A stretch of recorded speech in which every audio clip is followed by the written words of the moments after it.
那4个女的昨晚把你折腾的。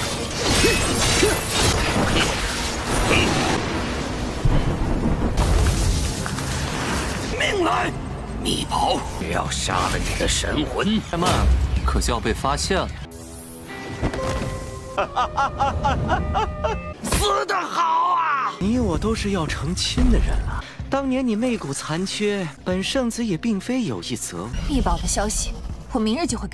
怎么有股霉味儿？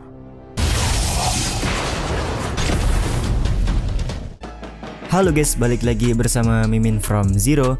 Di video kali ini, Mimin bakalan kembali melanjutkan alur cerita Donghua berjudul My Sectarian Members Are Spies bagian ke-43 ya. Seperti biasa, sebelum masuk ke rekap ceritanya, buat kalian yang menonton video ini tapi belum subscribe, tolong di subscribe dulu ya guys.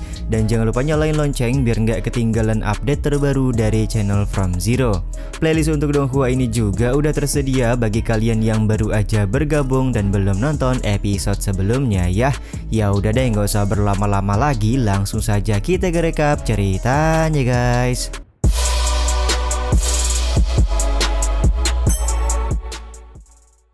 Cerita dimulai dengan Chening yang sudah berada di perjamuan makan Istana Langit Agung. Ketika Kunmu mengajak Chening berbicara, Bang MC hanya terdiam dan tidak memberikan respon apapun. Ternyata sedari tadi Chening sudah tertidur tapi dalam keadaan mata yang terbuka. Tentu saja hal ini semakin membuat Kunmu marah karena ternyata Beta 8 yang pernah dibunuh oleh Chening merupakan anak kandung dari Kunmu. Ketika situasi sudah mulai memanas, Kunmu memanggil 4 orang muridnya yang dikenal sebagai praktisi angin, hujan petir dan juga kilat. Pemanggilan 4 murid ini membuat Chang Yu berbicara bahwa tindakan Kunmu sudah di luar batas. Jika memang ingin memulai perang dengan Sekte Sunlong, maka Kaisar Dinasti Langit Agunglah yang berhak memutuskan, karena posisi dari Kunmu hanyalah seorang guru kekaisaran. Tampak Kaisar Dinasti Langit Agung tidak bisa berbuat banyak dan menuruti apa yang hendak dilakukan oleh Kunmu. Momen ini membuat Xiaomei menganggap bahwa posisi guru kekaisaran lebih kuat ketimbang Kaisar Dinasti Langit Agung. Kunmu memahami kalau Chening pada saat ini sulit untuk diserang karena dia mendapatkan perlindungan dari 4 orang wanita. Sedari itulah Kunmu membuat siasat bahwa 4 orang muridnya ingin melakukan tantangan kepada 4 orang wanita yang melindungi Chening pada saat ini. Karena Xiaomei menyetujui permintaan dari Kunmu, maka mereka semua segera menuju ke sebuah altar untuk melakukan perbakuhan taman. 国师的权力，不好下手啊！风花雪月。 Di saat yang sama, Jiangsu masih berusaha membangunkan Chening yang sampai sekarang masih tertidur pulas. 那4个女的昨晚把你折腾的。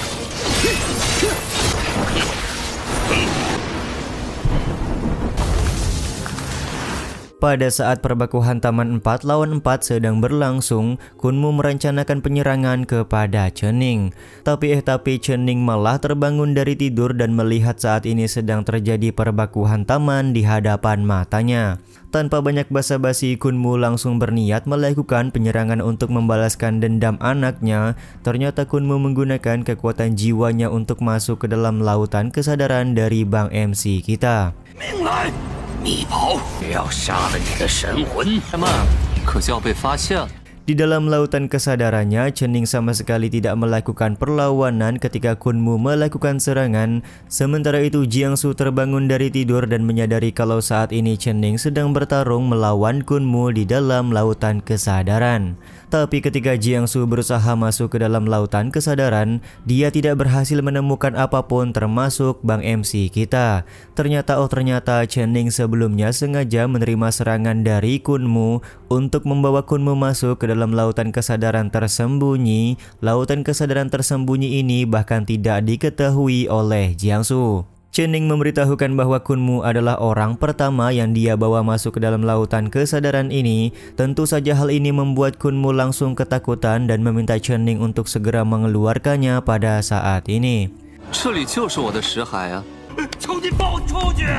Aku tidak akan membiarkan Jiangsu mengetahui lautan kesadaran ini, jadi kau juga tidak akan pernah keluar, ucap Chening sembari menggunakan sebuah harta untuk menyerap kesadaran dari Kunmu.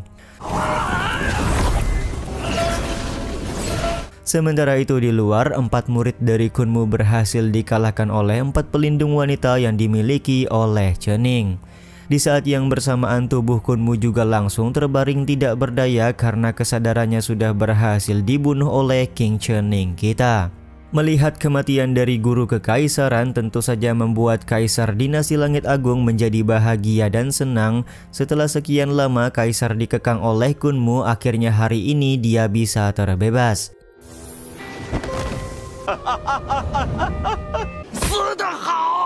Sistem AI juga langsung memberikan hadiah berupa kenaikan kultivasi kepada Chening karena sudah menyelesaikan misi Dinasti Langit Agung.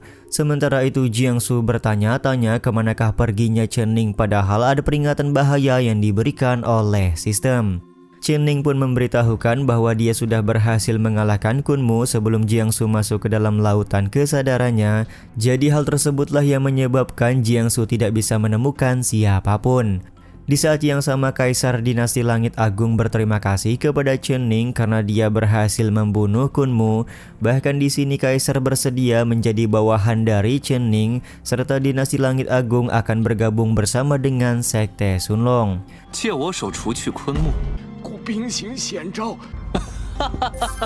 Singkat cerita, Chening sudah kembali ke Sekte Sunlong. Terlihat Bang MC banyak membawa amunisi senjata yang dia dapatkan dari Dinasti Langit Agung.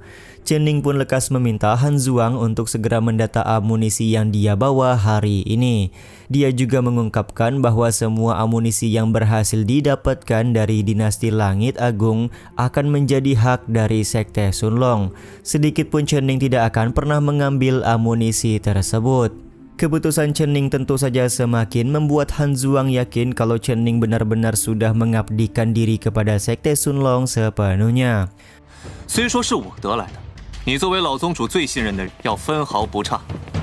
Beberapa saat kemudian, Qilian dibuat kaget karena Chening berhasil membawa Pericin ke Sekte Sunlong. Lebih kaget lagi setelah Qilian mengetahui kalau Pericin akan menjadi tetua ke-11 di sekte ini. Qilian pun tidak ragu untuk memberikan pujian bahwa Chening merupakan ketua sekte yang mengesankan. Karena Chening sudah berjanji akan mengajak Pericin bertemu dengan ketua sekte ketiga, maka dia pun langsung mengajak Pericin menuju alam langit surgawi. Tentu saja hal ini membuat Qilian iri karena dia juga ingin memasuki alam langit surgawi seperti Pericin. Beberapa saat kemudian, Chening sudah mengantar Pericin untuk memasuki alam langit surgawi. Karena Bang MC sudah banyak melakukan kegiatan beberapa hari ini, maka dia berencana beristirahat terlebih dahulu.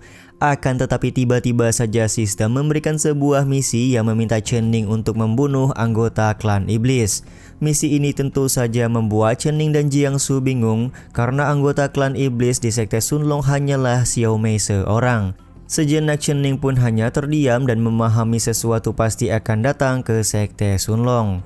Singkat cerita, ketika hari sudah malam, di kediaman Xiaomei terjadi sesuatu yang aneh di mana anggota aula penegak hukum yang berjaga tiba-tiba saja pingsan. Ternyata mereka bertiga mendapatkan gangguan dari asap hitam yang mencoba masuk ke pemandian aula penegak hukum. Ternyata asap hitam yang masuk ke dalam pemandian aula penegak hukum adalah Yanxi, putra penguasa klan iblis. Ternyata sedari awal sudah ada perjanjian antara Xiaomei dan juga klan iblis, yang mana perjanjian tersebut berisikan Xiaomei akan menikah dengan Yanxi jika dia gagal mendapatkan harta rahasia dari Sekte Sunlong. Jadi kedatangan Yanxi hari ini untuk memberikan peringatan kepada Xiaomei.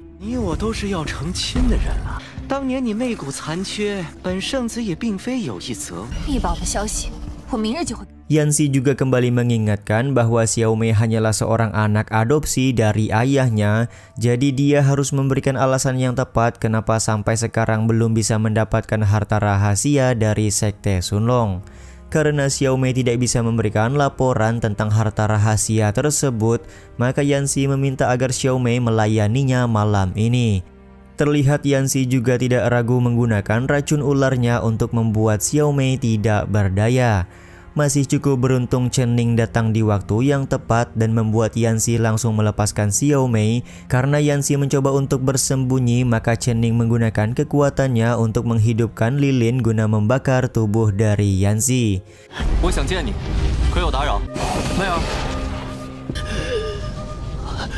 Yanxi yang marah lekas menggunakan tubuh Xiao Mei untuk menyebarkan racun kepada Chen Ning.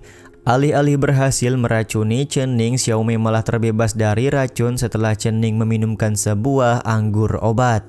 Chen Ning juga langsung melakukan aksinya dengan melakukan beberapa serangan kepada asap hitam yang sedang bersembunyi, dan pada akhirnya Yanxi tidak tahan serta menunjukkan batang hidungnya di hadapan Chen Ning.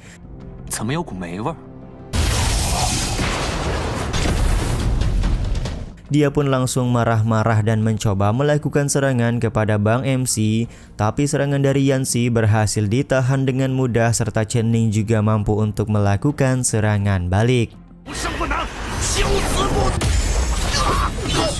Dengan beberapa serangan saja Yanxi akhirnya tewas. Chen Ning juga langsung meminta Xiao Mei untuk tidak khawatir lagi karena pada saat ini Sekte Sun Long sudah menjadi rumahnya, jadi dia tidak perlu pulang ke klan iblis.